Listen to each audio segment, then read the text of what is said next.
Y para eso voy a empezar por contarles cómo hicimos para seleccionar innovaciones. ¿Qué son estas innovaciones? 50 innovaciones. Primero una aclaración, 50 fue un número medio aleatorio. Dijimos, bueno, vamos a empezar, vamos a buscar innovaciones, ahora les voy a contar qué tipo de innovaciones, vamos a ver cuántas hay, pueden ser 50 más 100, no sabíamos el número, empezamos a seleccionar, a categorizar, a hacer todo ese trabajo difícil de meter en un mismo lugar cosas muy distintas. Y creo que llegamos a cuántas, a 53, 47, estábamos ahí, dije, bueno, vamos ahora sí a redondear en 50. Pero así fue un poco, también los números son muy simbólicos, no era algo que buscábamos 50, sino que se nos apareció delante nuestro. ¿Qué es lo que buscábamos? ¿Cómo empezó la investigación? Que tuvo, por un lado, el trabajo del equipo del CIPEC, coordinado por Fernando y Lucas, que están al lado mío, y por otro lado, el trabajo de los especialistas que ustedes ven en los capítulos. Básicamente queríamos, en primer lugar, innovaciones que defiendan una idea de la educación. Una idea que vamos a presentar ahora brevemente, pero una visión de la educación. La innovación tiene que tener un sentido, una orientación, una visión filosófica, pedagógica de la educación. Si no, es innovación por innovación. Así que ahora les voy a presentar un poco cuál es esa visión, es el primer fundamento de qué buscamos. ¿Qué buscamos cambiar? Si buscamos innovar, porque queremos cambiar algo y tenemos que tener relativa claridad de ese horizonte que buscamos. Lo segundo es que queríamos que sean innovaciones practicables. Primera cuestión que dijimos es queremos que sirvan para las escuelas, que no sean otro libro más de innovación que es teoría, discusión, términos, conceptos muy importantes y muy valorados, pero queríamos algo mucho más practicable. Y eso es lo que buscamos en la selección de las innovaciones. En tercer lugar, queríamos que sean innovaciones reales, que se hayan practicado, que se estén practicando en lo posible a gran escala o a escala relativamente replicable, con todo lo que eso implica. Queríamos que los que lean el libro sientan que esto es posible porque otros lo han hecho o lo están haciendo. No porque a alguien se le ocurre que hay que hacerlo, sino que venga de la práctica y vuelva a la práctica. En cuarto lugar, queríamos innovaciones que tengan sustento, que tengan evidencia científica, porque también, como decimos siempre, la innovación no puede querer decir experimentación con nuestros alumnos. No podemos experimentar con seres humanos. Por lo tanto, necesitamos innovación, pero necesitamos al lado de la innovación de evidencia científica, de que hay investigación acerca de estas innovaciones, que funcionan, que tienen sentido, con todos los reparos, porque nunca las investigaciones nos cuentan todo y a veces hay evaluaciones más rigurosas que otras, pero que queríamos tener un reporte cuidadoso de dónde vienen estas innovaciones. Así que ese es otro criterio que pusimos para la búsqueda. Imagínense que ya la búsqueda se va achicando, ¿no? Porque cuando empezamos a poner un montón de criterios, empiezan a aparecer muchas innovaciones que dejamos de lado, descartamos muchísimas, como van a encontrar seguramente Fernando y Lucas. En quinto lugar, queríamos que sean innovaciones para la práctica institucional, para las escuelas del sector público, privado, siempre con una mirada más priorizando lo público, porque es donde más hace falta que llegue la innovación, donde buscamos consolidar las ideas de justicia social, pero no únicamente, y queríamos que el lugar de desembarco de este libro sea la escuela como institución.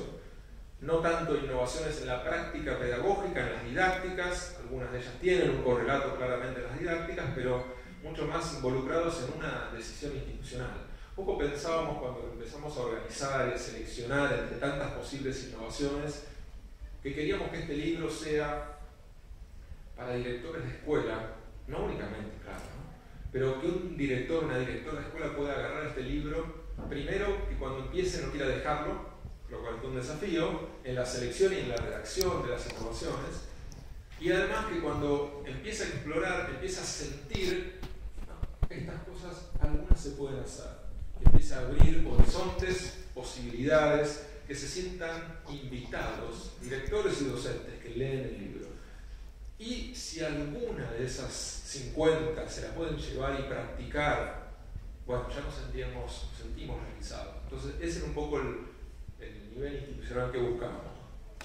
Propiciar conversaciones en las escuelas, en las jornadas de trabajo institucional, en los momentos de planificación en febrero, tratar de llenar de contenido esos espacios, donde la innovación no sea un concepto más que vuela por todas partes, que quiere decir todo y nada al mismo tiempo, sino que se traduzca en algo que yo puedo decidir si hacer o no, si puedo otorgarle sentido práctico. Y por último, el sexto rasgo que buscábamos, lo llamamos caballos de Troya, pero lo que buscábamos era que estas innovaciones, en muchos sentidos recortadas por el rasgo de ser practicables, de que puedan llegar a ser instrumentadas por actores, no por ello dejen de tener un sentido profundo, que tengan un secreto. Es decir, que cuando uno implementa alguna de estas prácticas, pasa algo más que lo que parece evidente. Transforma más profundamente el orden escolar que el simple protocolo que promueve. Quizás uno podría extender el concepto de tópicos generativos de Dewey a pensarlo como innovaciones generativas, una innovación que no termina cuando termina esa práctica de innovación. Abre la puerta a repensar la escuela, la institución, el aula, el rol del docente. Nos gusta mucho el concepto de David Perkins, el querido pedagogo norteamericano, que habla de experiencias umbral. La idea de experiencias umbral es que de alguna manera las consideramos así, estas innovaciones, las llamamos innovaciones decisivas en nuestro lenguaje, porque cuando ocurren es como que son en cierto sentido inmersivas. Uno quiere estar ahí adentro y no mira el reloj todo el tiempo. Es decir, ocurre algo, es una experiencia. Y tratamos de que haya experiencias en las escuelas, que se llenen de experiencias. Eso nos lleva a la visión, la voy a comentar muy brevemente, pero decía al principio que tenemos que tener un horizonte. ¿Qué buscamos con estas innovaciones? Buscamos aprendizaje dialógico, buscamos irradiar a la escuela de la comunidad y viceversa, hacer prácticas que expanden el radio de la escuela, que salen de su frontera inmediata, de sus muros. Buscamos innovaciones que promuevan capacidades, la formación de capacidades que cambian destinos en los alumnos, no solamente la memorización de contenidos, no solamente la formación de competencias abstractas, capacidades que permitan a los alumnos sentirse dueños de su propio destino, ser capaces de actuar, como decía Louvet, que un alumno salga de la escuela secundaria y se sienta capaz de actuar. Buscábamos innovaciones que favorezcan la colaboración, que favorezcan la metacognición, el aprender a aprender, la personalización, el buscar que los alumnos encuentren sentido en la escuela, que encuentren que es su lugar, que encuentren el deseo de aprender, que se movilicen, que se sientan protagonistas. Y en definitiva, este libro es una especie de una caja de herramientas, es una caja llena de herramientas, ¿no? Una especie de vieja navaja suiza, ¿no? Que llena de cosas que pueden pasar. Decíamos en la introducción que lo vemos como una mezcla de un libro de recetas y un libro de festivales de cine. ¿Por qué un libro de recetas? Bueno, porque creemos que hay que tener recetas en la educación. Hemos tenido una visión reduccionista de la idea de recetas, donde aparece de alguna manera asociado a la receta la imposición, la infantilización. Hay muchas recetas que lo son, que infantilizan, que tornan a los docentes en meros aplicadores de algo que diseñó otro, niegan la categoría de actor, de agencia. Pero hay otras recetas, como los buenos libros de cocina, que nos invitan a hacer cosas apasionantes, que nos invitan a reflexionar mientras lo hacemos y que nos invitan sobre todo a aprender de las prácticas de otros.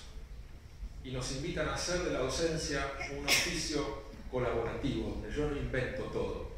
Yo aprendo de mis colegas que ya hicieron camino al andar. Y estas recetas son recetas inspiradoras, practicables, reflexivas, llenas de ideas prácticas, pero ideas prácticas que transforman nuestra visión de la educación, que nos invitan a transformarla, no que nos encierran a hacer algo mecánico, instrumental e infantilizado, en muchas recetas. Son también, y en eso intentan desafiar algo que nos piden siempre los docentes a los especialistas, que es la distancia entre la teoría y la práctica, ¿no? ¿Cuántas veces hemos escuchado el hartazgo de la teoría?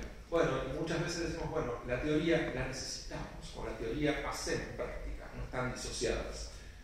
Y a veces necesitamos caminos más rápidos. Estas innovaciones son para nosotros teorías adentro de prácticas. Cada una de estas innovaciones tiene teoría pedagógica, muchas de ellas muy desarrolladas, pero están adentro de las prácticas y nos permiten llegar más cerca de nuestros alumnos.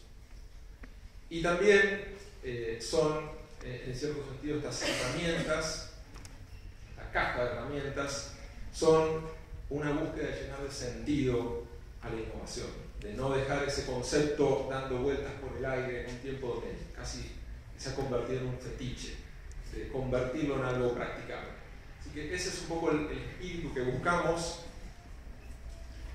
No es la primera vez, ni será la última, seguramente. El programa de educación de CEPEC viene desarrollando una serie de documentos y propuestas de trabajo en esta misma línea, y a mí me llena de orgullo presentar este libro al lado de otros libros y documentos de los cuales nos sentimos muy orgullosos, que han sido parte del tránsito de estos últimos años y que juegan una especie de partida de ajedrez entre la política y la práctica educativa muy particular. Este libro, como lo estamos presentando, al lado de él podemos presentar el documento Aprender de las Escuelas, de nuestras queridas colegas Belén Sánchez, Florencia Mesadra y Cristina Carriego, que trabajaron muy intensamente en un libro muy apasionante para las escuelas. El libro que a mí me tocó ser el autor más conceptual sobre el cambio e innovación educativa, recientemente presentado por la Fundación Santillana, y el libro Inspiraciones Alcanzables, mucho más, es casi como el correlato de este libro, pero para la política educativa, con 15 innovaciones de gran escala, de escala de política pública, desarrollado por Belén Sánchez y Paula Coto, y que también los invito a compartir. Y no es lo único que pueden encontrar, también en el Laboratorio de Innovación Educativa pueden encontrar muchos otros materiales, pueden encontrar ahí una invitación a cada una de las 50 innovaciones, donde desplegarlas con videos, secuencias prácticas, materiales de apoyo, los links, porque el libro está muy comprimido todo, pero invita a seguir en la página web. Y también el portal de recursos audiovisuales, las 400 clases, que es nuestro espacio para comunicarnos con la práctica de los docentes, con muchos videos y materiales para la formación y la práctica docente, donde tenemos ahí una sección específica donde hay un video de cada una de las 50 innovaciones.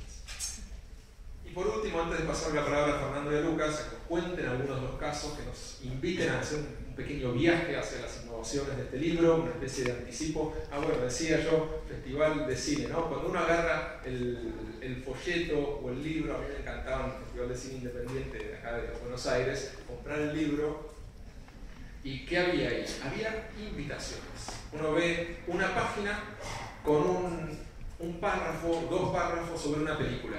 No ves la película, no sabes si te va a gustar o no, ves una invitación, y siempre esa invitación está escrita de una manera que te intenta contar lo que te va a pasar cuando las veas, ¿no? Y para mí este libro son 50 invitaciones, no van a encontrar en 2 páginas la respuesta, las soluciones a la educación, pero van a encontrar una invitación que pueden continuar, así que por eso lo veo la metáfora del catálogo de películas, trailers, ¿no?